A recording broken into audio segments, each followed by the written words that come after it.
It's like, let's say you're working at a job on an H-1B visa here, and you absolutely hate it because you thought you were going to have a better life, but you're working 200 hours every week, you know, and then they fire you. You got 60 days to find something else or willingly go back. Hope you have savings, or you're going to get deported, and then you're going to be banned from the United States. So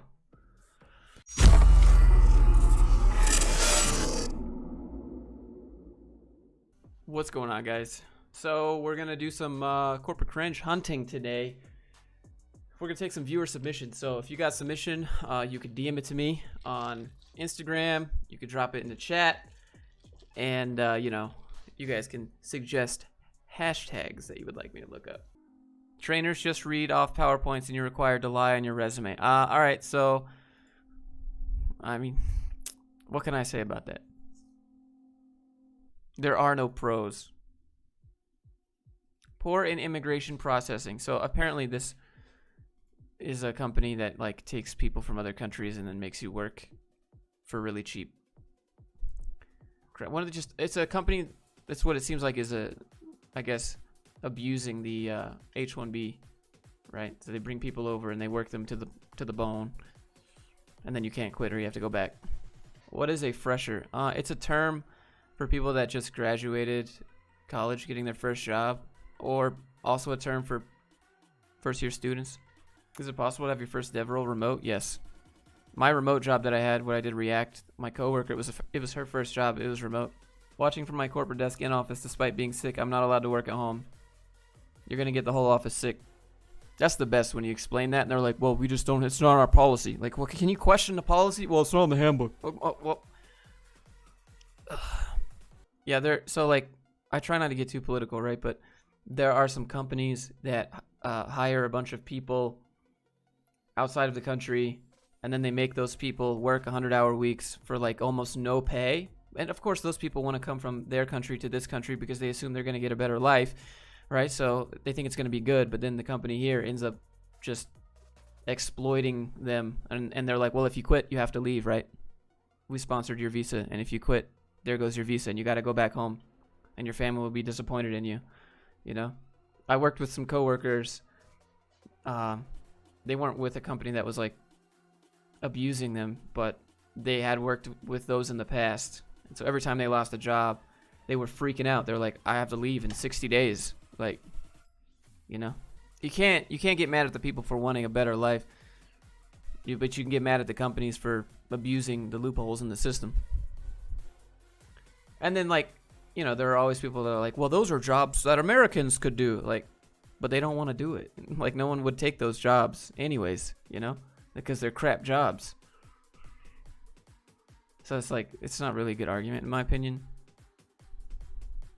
You get the same conditions and you get 3 months to find a different place. Yeah, no, that's not how it works here in the U.S.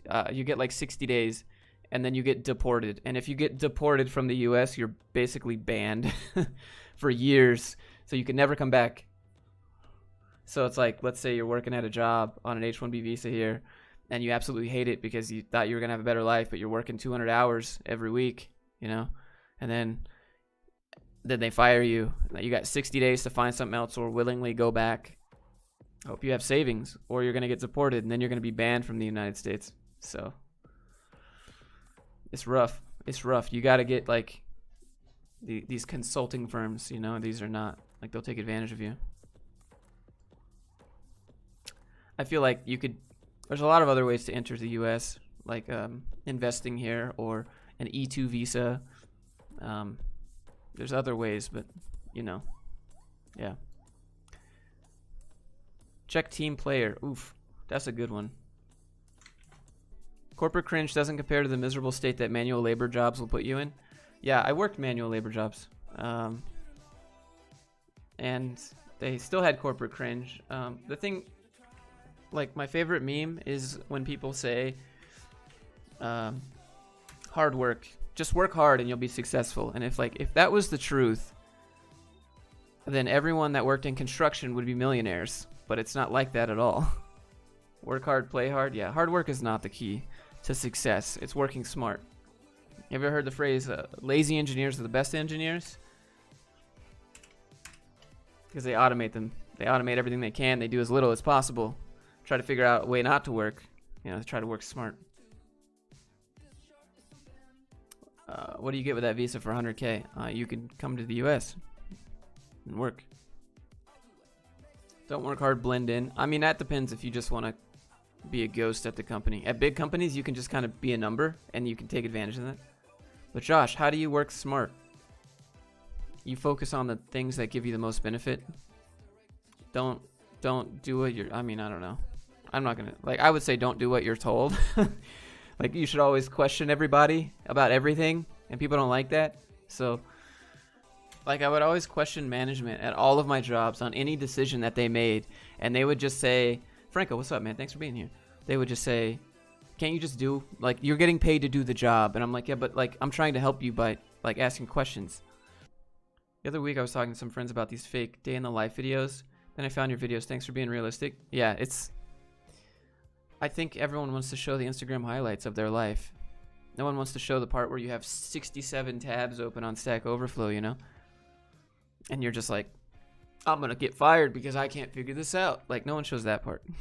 E2 gets you 2 years of initial stay, but yeah, the request for extension with no maximum request limit. So yeah, you can come here for 2 years and work, but you can just say, can I get another 2 years and another 2 years and another 2 years forever until you get to 8 years, and then you can get that permanent resident visa, and then you can get that citizenship, and then welcome aboard. What does keto powder do for you if you're not on keto? I mean, it tastes good. Probably nothing. All right, so you got an interview this Thursday. They do training for 3 months paying $8 an hour, and they'll be paying you $75K a year. You do training for 3 months at $8 an hour. Why don't you, like, it sounds like Reviture. That sounds, are you just talking about Reviture? Sounds like Reviture. What do you think about work that requires you to travel weekly or monthly? It's up to you. If you have, like, a wife and kids at home, you probably want to be at home with them, you know? But if you're like that single life and you don't mind and living out of a suitcase, so to speak, then you could be good. What's wrong with C++? I mean, saying that implies there's something wrong with it, but there might not be anything. The one line of code that took 2 days. Yeah. It took 2 days to find that missing semicolon. Y'all ever had that? Oh, it's Reviture. Oh, so it is Reviture. Yeah, Reviture. So here's the thing. You have to sign a 2-year contract with Reviture. They pay you minimum wage while they train you for 3 months. It's not 3 months. It's actually 10 weeks. 12 weeks would be 3 months. And then they send you off to some part of the country, which could be expensive, but you don't know. 75K might be a lot. 75K might be, you know, you might get sent to San Francisco and they pay you 75K. In San Francisco, 75K is going to be living out of a box with 9 other people, dude. Also, if you want to break the contract, Reviture calls everyone, dude. Reviture wants everyone to join. Like, you're paying people minimum wage, and you're like, they're getting hundreds of thousands of dollars, and they're paying you 75K. And if you want to break the contract, the 2-year contract where they can send you anywhere in America, you got to pay $35,000 to break the contract. They control where you live, what you get paid, where you work, what you work on for 2 years. $35,000 to break it. Now, to me, I would never let someone have that much control over my life. Just join the military if you want that, dude. At least you get paid decently. Have you heard about SmoothStack? Yeah, it's the same thing. Garbage. If you want to find corporate cringe, just find team building exercises. That's true. Potentially a controversial question. What are your thoughts on UBI? I mean, it's supposed to be, it's like free $1,000 to everyone, right? And that will just fix everyone's homelessness and whatever. Personally, I would opt out of it because I want to earn my money. That's all. That's my thought. I don't want $1,000 free because it's not free. It's never free. If you go to school in Europe and your school is free, it's not free. Somebody's paying for it. All right. I don't know. Everything will just inflate. It's like when you raise the minimum wage, everything will just inflate. You get $15 an hour now. Well, now the cost of everything has gone up. So it's your purchasing power stays the same, but you just have a higher number on paper. Like, anyways, happy Friday from our San Diego region. What better way to welcome the weekend? Wait, what? Each region is really is like family and fun events to socialize, discuss projects, and I don't want to discuss projects if we're at a family event. I don't want, like, if do you go to your family events to talk about work? I don't What? Are open offices and crazy overtime only really for dev jobs? No. For sales jobs, they're open offices for sales jobs are a joke. Call centers are cubicle farms, and open offices, like open offices and corporate cringe is everywhere. It's IT. It's anything that you got to be in an office, and even then, it's still apparently in construction, as you can see. That's just what the heck is this? Are you serious? Is this where you put your kids' cards? This is really sad. This is really, really sad. So this is a cubicle wall where your kids, I guess you vote on your kid's Christmas card. 11 years old? Some 12-year-old drew this? Dude, get this kid in art school now. Well, he'll probably end up working in this cubicle though. Because art's not a real job. There's no jobs for artists. Christmas is a family time. So you get your postcards from your kids and then everyone at work votes on them. Of course everyone's going to vote for their own kid. Like, this is not even fair. Look, we can't point attention to their name. I don't want to get demonetized. But I don't know. Can you imagine? You just imagine this. I'd like to open a business, please. I'd like to open a business. What would you like to name your business? Well, it's right there on the paper. Are you sure that you want to name your business this, sir? Yeah. How do you pronounce this?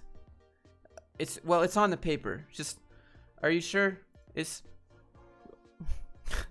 You know what I want to do when I grow up? I want to open a business called Anal Locks. That sounds... Anal Locks Incorporated. Analogs? Analogs? I mean... Where do you work? I work at Analogs? Okay.